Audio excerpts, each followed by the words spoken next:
So today we are reading from Srimad Bhagavatam, 7th Canto, chapter number 9. Prahlad pacifies the Lord with prayers, text number 49.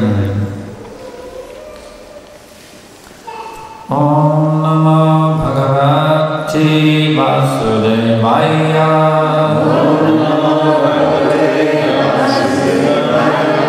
Om Namo Bhagavate Vasudevaya. Om Namo Bhagavate Vasudevaya. Na ete guna na gunina mahapadaya ye sarve mana pravritya sahadeva marya adiyantavanta Gaya Vrananti Hi Tvam Vevam Vimrishya Sudhiya Viramanti Shabda Naite Gunana Gunino Maharadayo Ye Naite Gunana Gunino Maharadayo Ye Sarve Mana Pravritaya Sahadeva Martya Sarve Mana Pravritaya Sahadeva Martya Adyantavanta Urugaya Vedanti Hitvam Adyantavanta Urugaya Vedanti Hitvam Evam Vivishya Sudayo Viramanti Shabdat Evam Vivishya Sudayo Viramanti Shabdat Naite Gunana Gunino Maharadayo Ye Naite Gunana Gunino Maharadayo Ye Sarve Mana Pravritaya Sahadeva Martya Sarve Mana Pravritaya Sahadeva Martya Adyantavanta Urugaya Vedanti Hitvam Adyantavanta Urugaya Vedanti Hitvam Evam Vivishya Sudiyo Viramanti Shabda Evam Vivishya Sudiyo Viramanti Shabda Na neither ete all these guna three qualities of material nature na nor gunina the predominating deities of the three modes of material nature, namely Lord Brahma, the predominating deity of passion,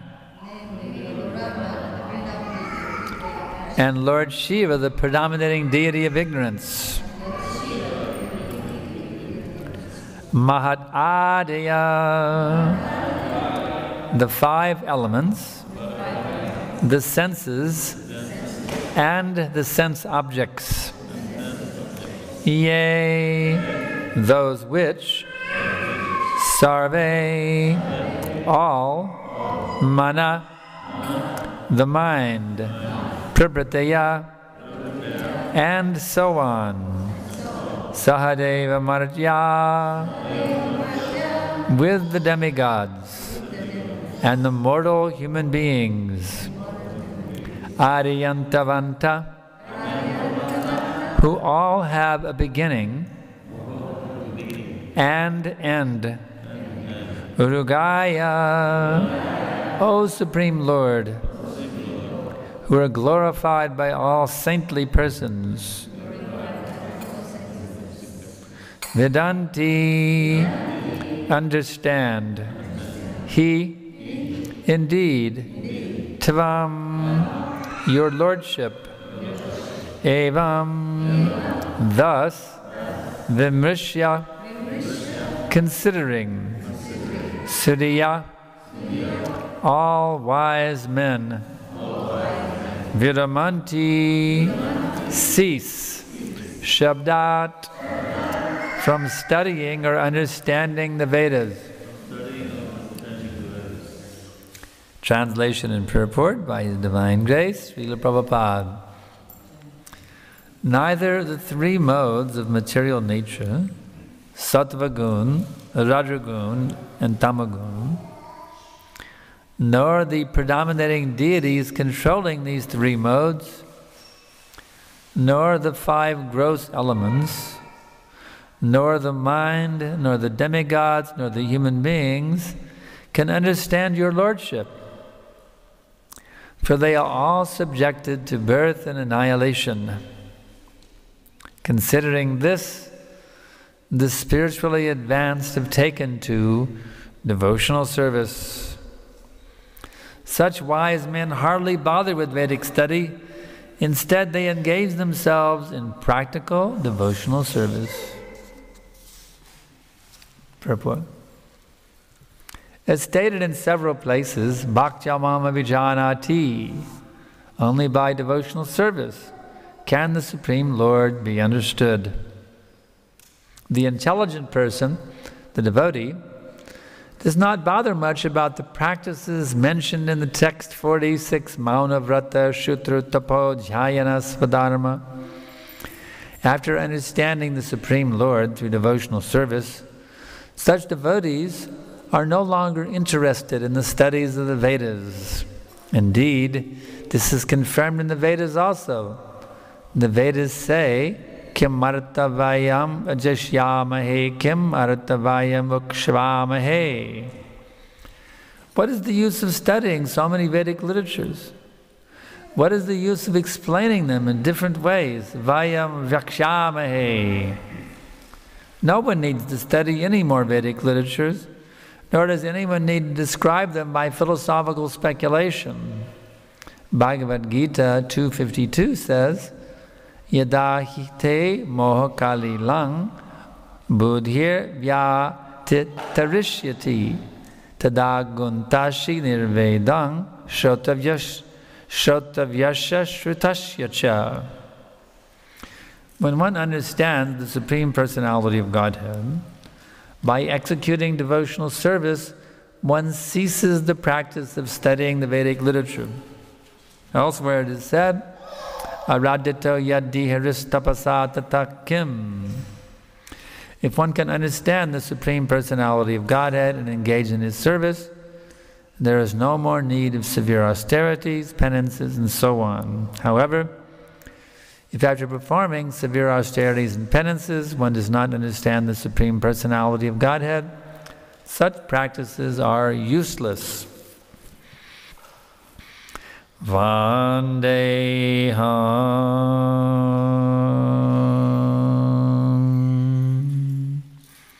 Shri Guru Shri Jata Bharakamalam Shri Gurun Vaishnavamscha Shri Rupa Sagrajata Sahagana Raghunathan Vitam Tam Sajivam Sadaitam Zavadutam Parijana Saitam Krishna Chaitanya Deva Shri Radha Krishna Padan Sahagana Lalita Shri Vishakhan Vitamscha.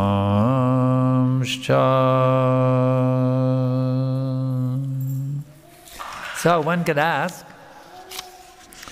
if Prabhupada is saying no one needs to study any more Vedic literatures, then why are we having this class? One could ask. We won't have any more classes. We'll have no more Bhagavad Gita classes, no more Bhagavatam classes, no more Sunday feast lectures. We'll just do service. Is this what Prabhupada is saying? If that was the case, then why he has written all these books? So then told us to study these books?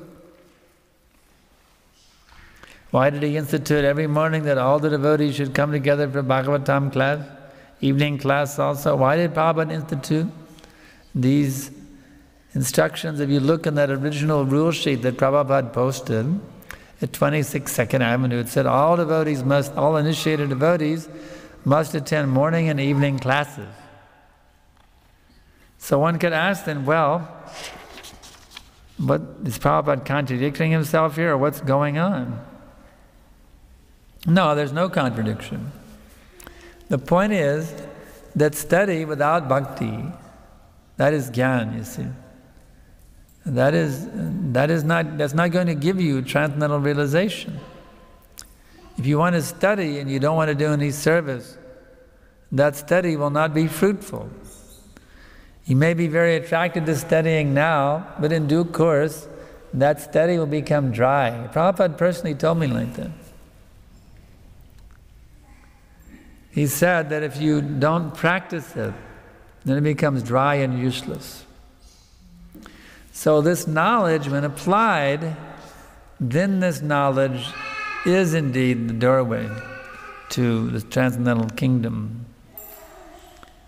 Actually, one who studies this knowledge, it is stated that he is worshipping Krishna with his intelligence. So we are meant to study this philosophy. We are meant to study as a part of a program of devotional service.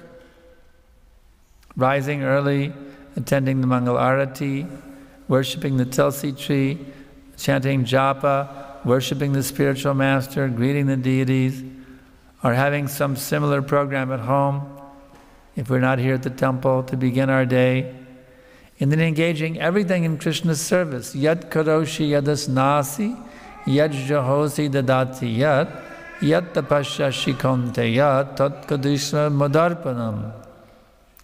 Whatever you do, whatever you eat, whatever you offer or give away, as well as whatever austerities you may perform, do that, O son of Kunti, as an offering unto me. So we are meant to study also. It is a balanced program. Sometimes we've seen it unbalanced. I remember one time when I was a brahmachari in our ashram in Houston, Texas, the temple commander told us, he said, to read Prabhupada's books, that is Maya. You're supposed to do service, nothing but service. If you sit down to read, you're in Maya. So in the Bhagavatam class, I asked the temple president, I said, is it Maya to read Prabhupada's books? And that program was defeated. The temple commander's policy was defeated immediately. The temple president made sure that every day I was studying a half an hour. But then I remember then I got a very intense service. This was one of those temples where everybody went out on book distribution. So I was the only one left there to hold down the fort of the temple. I had to do all the artis. I had to cook the deity sweets. I had to cook the offerings. I had to make the deity plate, offer the arti, transfer the deity plate, answer the phone if somebody called, answer the door if somebody came to the door, receive the guests. And it was very intense. There was no time to study, except once a week when I made the burfi. I could hold a book in one hand and hold the book in one hand and stir with the other hand. That was my chance to read the books once a week when I was making the burfi. And it was really intense, but the nice thing was, there was a tape player there, a sound system in the kitchen, nice sound system, and we had maybe just 2 or 3 cassettes of Prabhupada. So for a whole year, I listened to the Hyderabad temple opening address again and again and again, because I was so intensely absorbed in devotional service. That lecture, that study of, hearing Prabhupada's lecture was so sweet, and I never got tired of it. Every word coming out of Prabhupada's mouth was just the sweetest gulab jamun you could ever relish, you see? Because I was doing the service. I was fully absorbed in service. I mean, it was so intense. One time I wanted to mail a letter. The mailbox was 2 blocks away from the temple. And these were short blocks. But I was actually able to squeeze my service by working very hard. I was able to squeeze 10 minutes into my day where I'd actually go to and mail that letter. It was amazing. Never I could even have time to walk out of the temple building. It was so intense. I mean, it was just from morning till night. Intense at every minute. To take care of the bodily necessities. If I had some bodily thing, it was very difficult to include it in that program. If I had to, I had to pass stool or urine, it was very difficult to do that. Because there was practically no time to do such things. It was so intense. But that temple opening address is still playing in my consciousness. You see, it went very deep because I was so absorbed in that service. Prabhupada, I remember he said in that lecture, because in India, the high-class people, they don't clean things, That's the muchis' work, the sudras, you see. Let the sudras to do the dirty work. Clean the toilet, take out the garbage, that kind of stuff. The high-class Brahmin doesn't do those things, you see. So in the temple, there's so many services, you see. And devotees are meant to do those services, cleaning the toilet, whatever it may be. Cleaning the temple, washing, scrubbing washing them. So Prabhupada told, he said, the temple is the body of Krishna. Don't think otherwise. He said, cleaning the temple or bathing the deities, they are the same. There's no difference. So don't think if you've been asked to clean the toilet, that's some kind of low-class service. It's not different from bathing the deities. That's what Prabhupada was saying. So it's a very poignant lesson about Krishna consciousness. Oh no, I have to clean the toilet? Let me do something nice like bathe the deities. No, cleaning the toilet is as good as bathing the deities. Because you're doing it for Krishna. You're doing it for the service of the Lord. So in this way, it was because I was so deeply absorbed in service, the knowledge went very, very deep. Whatever I did come across. Another nice thing I found, I heard that tape, or maybe the other side of it, but Prabhupada said on this tape, he said, you should always be engaged in studying. And I was going, yeah, Haribol, that's me. I love to study this knowledge. You see. He said, always be engaged in study and always be engaged in doing service. And you go, wow, that's contradictory, isn't it? How can you always be doing service and always being studying at the same time? I mean, how's it possible? But then I had a realization about them. Have any of you ever taken chemistry course? Anybody ever taken chemistry? Yes, here's a chemistry student, yeah. I also took chemistry. So, in the chemistry course, there are 2 sections to the course. There's the lecture section and the laboratory section, you see. Now, both are vital to that course. To become expert in chemistry, you have to study the theories of chemistry, H2O equals water, and you have to also go to the laboratory and combine 2 parts hydrogen with 1 part oxygen and get what? Water. You see?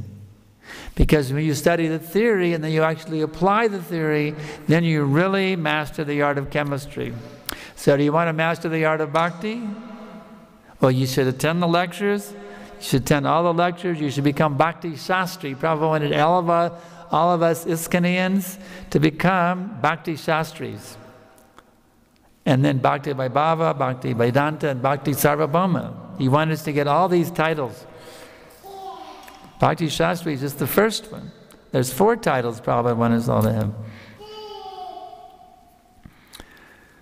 So,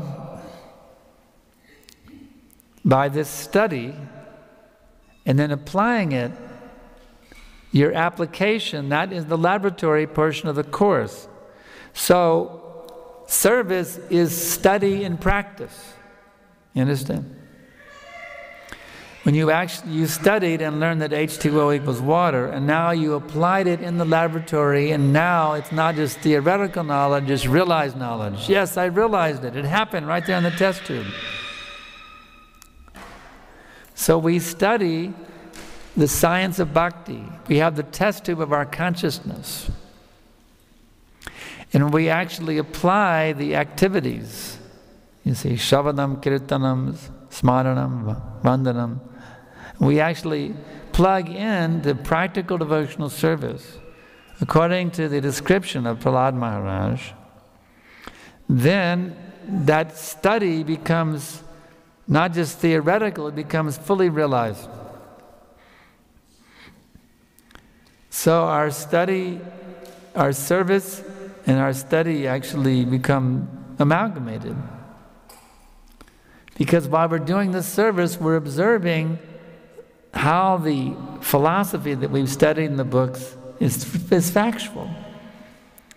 How by rising early in the morning, conking over the modes of nature, attending the Mangal Arati at home or at the temple, how we actually enter in a state of transcendental bliss.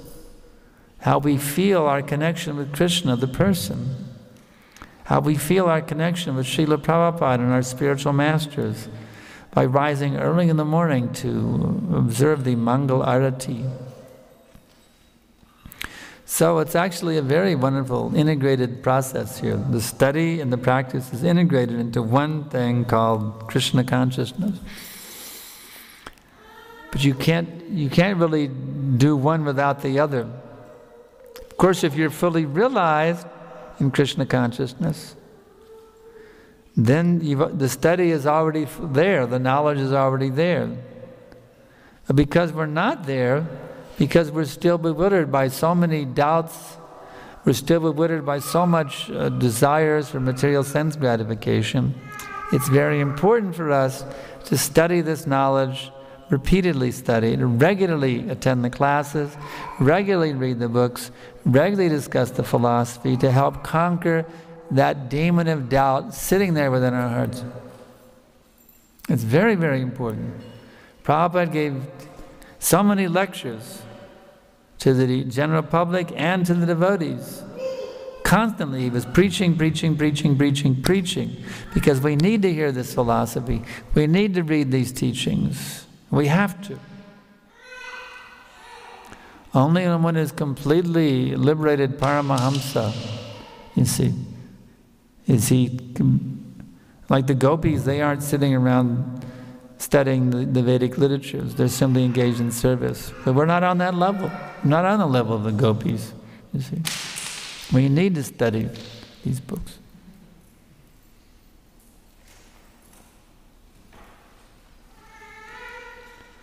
So I can ask if there's any questions.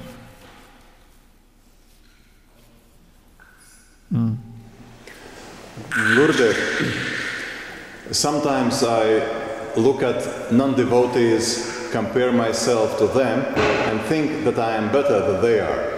What is a proper way to think about non-devotees to replace these thoughts with some... We should never think we're better than anyone.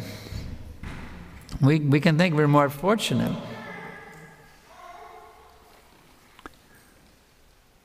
We can actually look at the non-devotees and think, oh, just see how expert they are in doing their work. If they had knew what I knew about Krishna, they'd be 10 times better devotee than I am. They just don't know, that's all.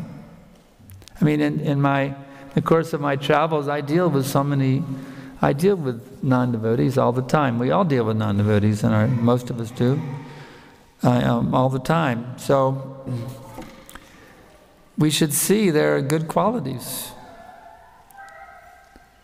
It's very easy to see. They have so many good qualities, the non-devotees. The difficulty is, because they're not being used in Krishna's service, they're being wasted. So instead of thinking we're better, we should think, well, I'm just more fortunate, that's all. Instead of thinking that I'm better, I'm more fortunate. Now let me help them to become fortunate by giving them Krishna consciousness. Just like some politician, you see. They're such expert orators. I mean, even taking a very gross example, Adolf Hitler. I mean, what an expert orator he was. And inspiring people to follow, even though it wasn't for the right purpose. But he was so expert. I mean, just imagine how expert he was at inspiring millions of people to completely surrender to his instructions. I mean, he was really, really powerful man. Amazing. I mean, who has that power of oration like Adolf Hitler in the history of the world? I mean, he's practically unequaled by anyone. The power he had to move people to do anything and everything for his instructions. It's just amazing power. We could appreciate them. So we should always try to see, in any materialistic person, we should try to see in what ways that person actually excels me. It's very good to see like that. And think, now he has this wonderful quality, now it's being wasted. Now let me introduce him to Krishna consciousness. I'm more fortunate. There's a saying, there but for the grace of God go I. In other words, if it wasn't for God's grace, I would be in a very disgraceful position right now. So it's not my greatness, it's my good fortune. That's the way to make the distinction. Any other question? Yes, Prabhu?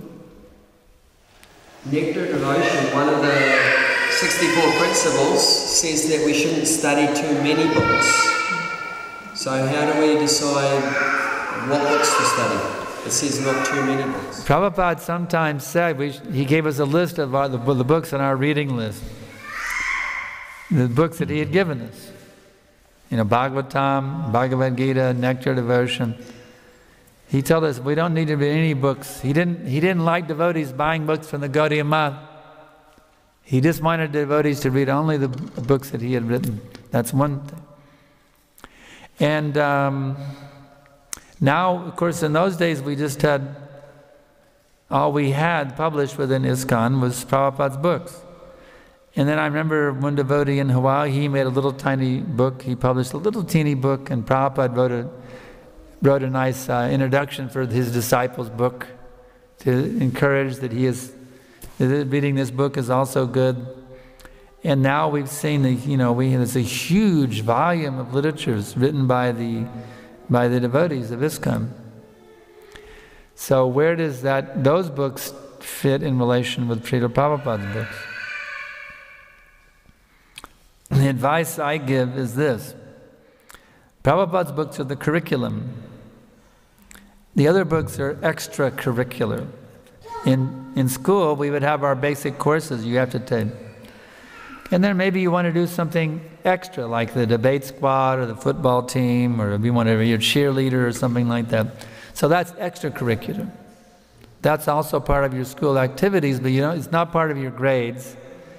It's not going to help you graduate necessarily. Indirectly it might, but the extracurricular things can enhance your education, but they're not the vital part of your education that gets you graduated. So we can read these other books, and I certainly do sometimes, especially the Prabhupada, How I Became a Devotee. Those books I love. And Prabhupada liked us to write those stories for Bhakti Godhead magazine, that every devotee could write his story of how I became a devotee. I find the most fascinating reads, how someone became a devotee, their experience with Srila Prabhupada. I love those books. I read every one of them that I can. But our curriculum is to read Prabhupada's books. The first duty of every follower of this movement should be to read all of Prabhupada's books cover to cover. Every single book. Sometimes, unfortunately, I see devotees introduce concepts that are in their books that are contrary to what Prabhupada has given in his books. That's sometimes a problem. And I try to undo that when people inquire about those things. Sometimes they bring in concepts, from other sources that actually are not in line with Prabhupada's teachings. So that's dangerous. And that can confuse the devotees. There are sometimes differences of opinion amongst Vaishnava acharyas. But our position is to always follow the line of our founder acharya, Srila Prabhupada. Prabhupada mentions there are differences of opinion. Just like, I remember when I first joined our society, I read in the Bhagavatam that the Yajurveda the Yajurveda is the original Veda. And then I read in a Back to Godhead magazine a lecture by Prabhupada in which he states that the Atharva Veda is the original Veda. So that didn't make any sense to me, how they could both be the original Veda. In one place Prabhupada is saying one thing, another place he's saying another thing. So I asked Vishnujana Swami Maharaj, what is this? What is the original Veda then? He gave a very transcendental answer, Vishnujan style. He said, they're both the original Veda. And Prabhupada said, this and this, and they're both the original Veda. Is that logical? No. From mundane viewpoint. Is it logical from the spiritual platform? Yes. They're both the original Veda. That was his immediate answer, without any hesitation. They're both the original Veda. But I was satisfied with the answer. And it didn't bother me. But then years later, Prabhupada's purport came out. And when we joined, the books weren't all published yet. They gradually came out.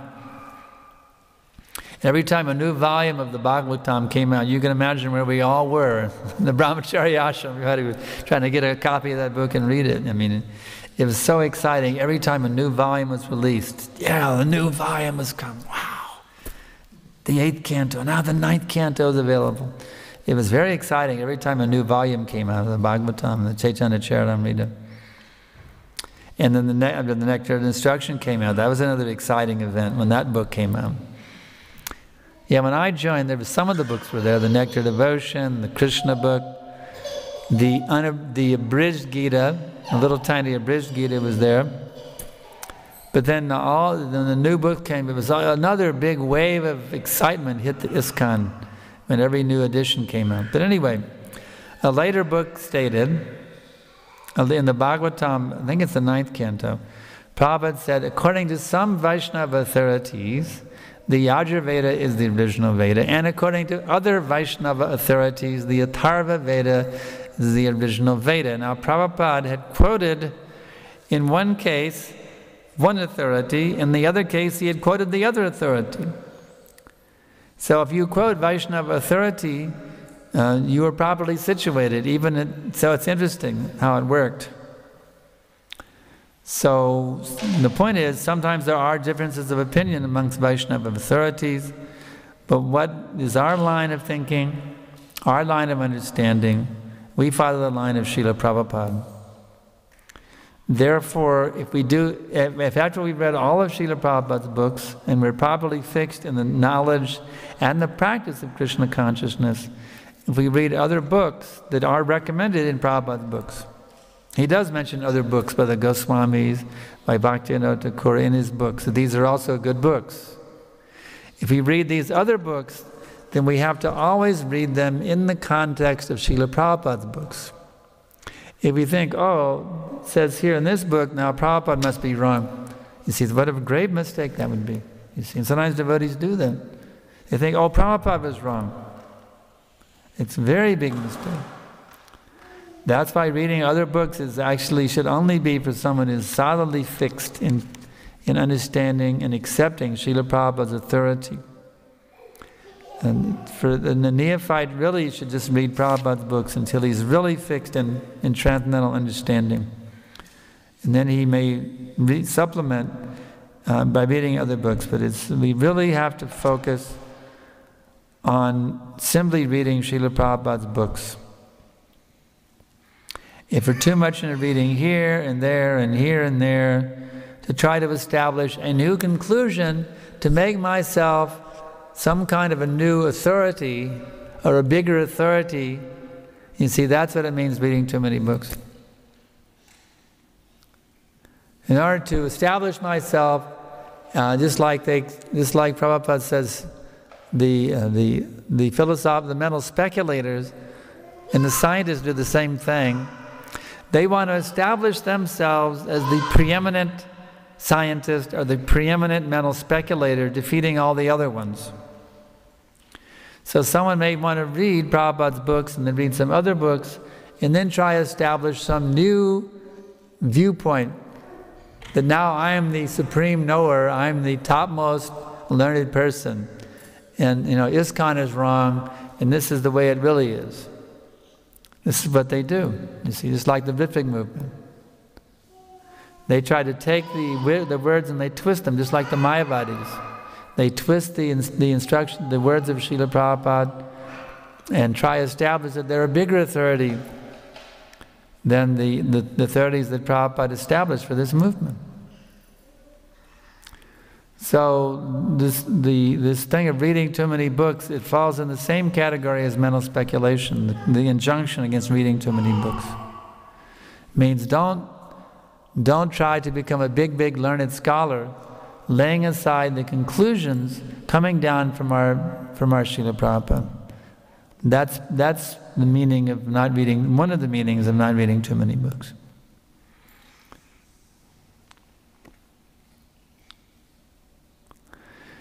It doesn't mean you shouldn't become very learned. Prabhupada wanted us to know his books just like a lawyer knows his law books, to become very learned.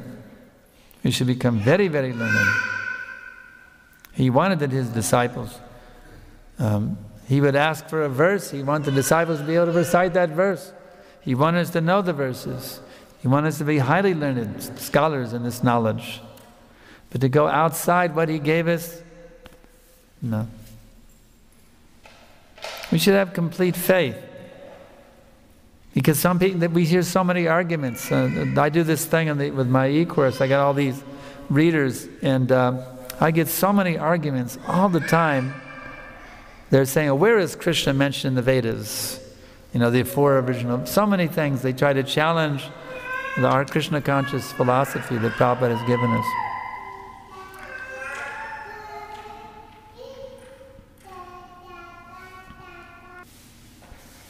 Is there any other questions? Yes? When we now see that devotees tend to sell, distribute more of the other books than Srila Prabhupada's books. Devotees distribute? If we're distributing more of the other books than we are of Srila Prabhupada's books, then ISKCON is going off the track. Although Prabhupada's books are not very important, there's in the corners somewhere back here. Now I have all the other books in the front. Especially when we go to especially when we go to the festival, we'll see that all line of all the new books and Prabhupada is in between one. Yeah, for selling for merchandising, for making money, they may put so many books out there, and Prabhupada's books are in the corner. In this backward somewhere, because most devotees have those books already, so Prabhupada's books are not being put forward as the main books. It means our society is going off the track. You understand? ISKCON is going off the track. Do you understand? If Prabhupada's books are in the corner somewhere and all this other stuff's out in the front is the most important, most attractive books, then we're going off the track. We're really going off the track. It's a fact. What would Prabhupada think if he saw that? He would be shocked to see that. Prabhupada's book should always be presented in the most attractive way so that everybody who comes and looks at the book table will be attracted to Prabhupada's books. Now the other books are fine, I have no objection. Prabhupada even told me that I could write books. So I know it's bona fide. Prabhupada said we can do. He encouraged us to write books also. That he wants there's nothing against the disciples writing books, I'm not saying, but if Prabhupada's books are put in the corner somewhere and the other books are put in the front, It means something very bad is going on in our movement. That Prabhupada is becoming more minimized in our movement. You understand? So we shouldn't do that. Okay? Anything else? Yes. The philosophy of Krishna is very high, the practice is very challenging. And sometimes the devotees become frustrated about their own shortcomings and the shortcomings of other devotees around them. So how do we deal with our own frustration in our practice? What's she saying? Well, when we are trying to practice Krishna consciousness, we have to do so many things, and that devotees so many things. So the devotees are frustrated, and so what are they frustrated with?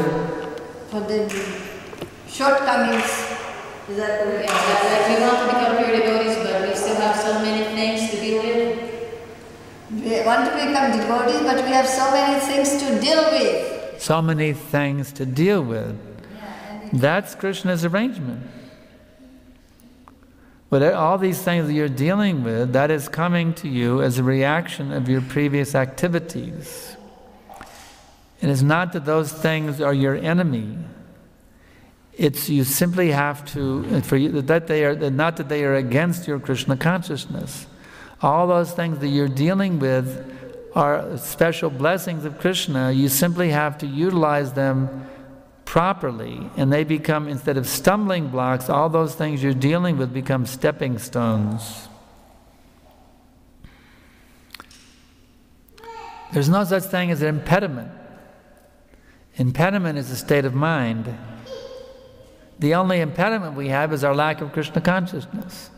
If you will see everything with the Krishna conscious viewpoint, then nothing will be impediment. Tattenu kampamsu samikshamano bunjana evatma kritam vapakam tabak bapurvir vedadang namaste jiveta yomukti pade sadaya bhak. My dear Lord, this is 10th canto Bhagavatam. My dear Lord, those persons who were always awaiting your causeless mercy to be bestowed upon them, who continue to have to deal with so many things due to their past misdeeds, but accept those things as your mercy upon them to purify them of their previous karma, constantly offering you their gratitude in the form of respectful obeisances from within the heart, are certainly eligible candidates for liberation. Indeed, it has become their rightful claim. So you just have to say, Krishna, thank you for giving me all of this. I know that this is coming to me because of my past misdeeds, all these difficulties and problems I'm dealing with. This is to purify me of my previous misdeeds, all these things that are coming to me. Now let me offer them all in your service and constantly offer you obeisances within the core of my heart. So there's no such thing as an impediment. The devotee has a constant attitude of gratitude for everything that is coming to him. That is Krishna consciousness.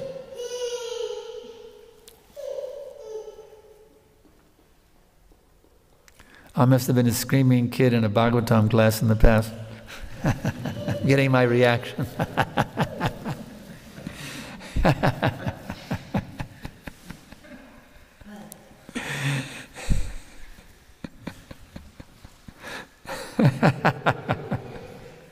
Okay, anything else? Okay, we'll stop here. Srila Prabhupada ki jai. Great Srimad Sankarshan Das Adhikari Maharaj ki jai.